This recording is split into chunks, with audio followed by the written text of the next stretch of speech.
আজ হলো রবিবার। সকাল সকাল মাকে টাটা করে আমি আর গুড়ি বেরিয়ে পড়লাম ড্রয়িং ক্লাসের জন্য। আর আজকে সকালেই দেখো কতটা রোদ উঠেছে। এখন বাজে 8:30 আর আমরা দেখো ছাতা নিয়ে যাচ্ছি। এত রোদের মধ্যে আজকে বসে থাকবো সেই চিন্তা করেই আমার মাথাটা খারাপ হয়ে যাচ্ছে। তো এখানে এক সাইডে একটুখানি দাঁড়িয়ে আছি। আজকে তো এই গাজাগাম, একদিকে দাঁড়িয়ে থাকবো একদিকে বসে থাকবো, কোথায় যে কি করবো বুঝে পাচ্ছি না। আর দেখো কতগুলো পাখি এসেছে। আমি তো এটুকু জানি যে চড়ুই পাখি সব জায়গায় যায় না, যেখানে ভালো পায় যেখানে শান্তি পায় সেখানেই চড়ুই পাখি যায়। আর আমার মাথার উপরে দেখো সূর্য মামাটাকে একদম আমার মাথার উপরেই বসে আছে। আজকে এই 2 ঘন্টা বসে থাকতে থাকতে আমার অবস্থা একদম নাজেহাল হয়ে গেছে। অপেক্ষা করছি কখন গুড়ির ছুটি হবে। আর এদিকে গুড়ির ছুটি হয়ে গেছে, এখন যাব। গুড়ির ছুটি হওয়া দেখে গুড়ির থেকে বেশি আমারই খুশি লাগছে যে এবার তাহলে ঘরে গিয়ে একটু আরাম করে বসতে পারবো। এতটা রোদে এই 2 ঘন্টা আমি বসেছিলাম, কি আর বলবো, মাথা একদম গরম হয়ে গেছে, মনে হচ্ছে যে না, অস্থির লাগছে, এখনই হয়তো কিছু একটা হয়ে যাবে। কিন্তু ওই, আমার তো আর রোদ গরম দেখলে চলবে না, আগে আমাকে গুড়িকে দেখতে হবে। যেহেতু গুড়ির ক্লাস আছে আর আমি বসে না থাকলে গুড়ি কান্নাকাটি করবে, সেরকম করে ড্রয়িং করবে না। সেই জন্য ওখানে বসে থাকতে হয়। ড্রয়িং ক্লাস থেকে আসার পরে আগে হাত মুখ ভালো করে ধুয়ে একটু ফ্রেশ হয়ে নিয়েছিলাম। তারপরে একটু ফ্যানের নিচে দাঁড়িয়েছিলাম, বসেছিলাম যে না, একটু তাহলে আরাম হবে।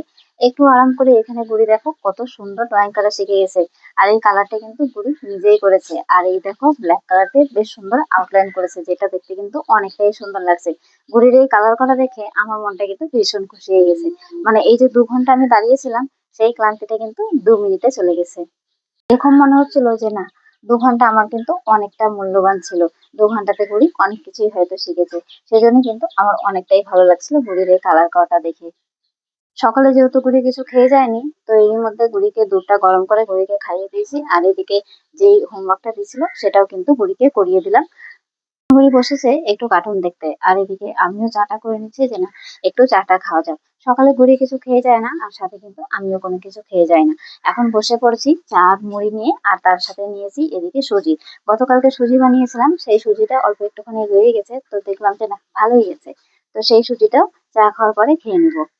চা খেয়ে একটু বসে রেস্ট করেই এদিকে আবার দুপুরে রান্না জোগাড় করা শুরু হয়ে গেছে।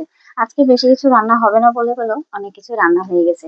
আজকে হয়েছিল ডিম, তার সাথে হয়েছিল সয়াবিন, মাংসের মতন করে, আর তার সাথে কিন্তু মাংস হয়েছিল, মানে আজকে চিকেন হয়েছে। বেশ অনেক কয়দিন পরে আজকে চিকেন রান্না হলো। আমরা তো প্রায় মাছ খাচ্ছি, কিন্তু বুড়ি তো আর মাছ খায় না। সেই জন্য ওর জন্যই চিকেন নেওয়া। চিকেনও কি নিবো, ও তো চিকেনও খেতে চায় না, মানে কোনো কিছুই মেয়েটা আমার খেতেই চায় না। সেই জন্যই নেওয়া হচ্ছিল না, যে না ঠিক আছে চলো 2 দিন পরে নিয়ে আসবো। এরকম করতে করতে প্রায় আজকে অনেকটা দিনই হয়ে গেছে। এদিকে হচ্ছে করলা ভাজা, আর তার সাথে সয়াবিনটা তো আগেই হয়ে আসছে। আর এদিকে পঙ্কজ বাড়ি আসার সময় নিয়ে আসছিল আইসক্রিম। এটা গুড়ির জন্য, আর এই বাটি আইসক্রিম গুলো আমাদের জন্য।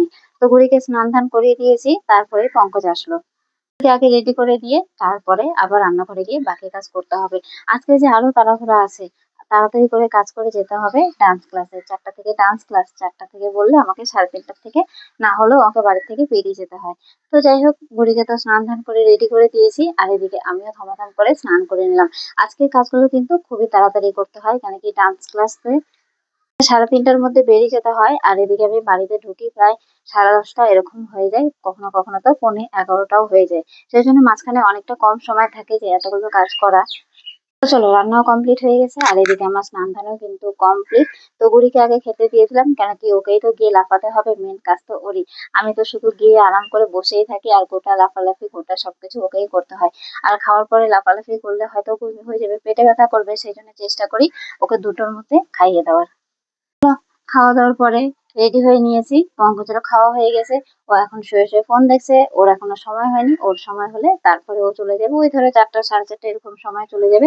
বাড়ি থেকে বেরোনোর পরে দেখছিলাম যে না, বেশ রোদ আছে। আর তার কিছুক্ষণ পরেই দেখছি যে না, আকাশটা দেখো পুরো কালো মেঘে ভরে গেছে। মনে হচ্ছে যে না, এই বুঝি বৃষ্টি আসবে। তো ডান্স কমপ্লিট, এবার আমরা বাড়িতে যাচ্ছি। আজকে ডান্স ক্লাসে ম্যাম আসেনি, আজকে শুধু স্যারই এসেছিল, স্যার ক্লাস করালো। তো যাই হোক, বাড়িতে চলে আসি, এবার বুড়িকে একটু ফ্রেশ করে দেবো। ফ্রেশ হওয়ার পরে বুড়ি এখানে বসেছে ড্রয়িং করতে, আর এখন ওকে দুধটা গরম করে খাইয়ে দিব।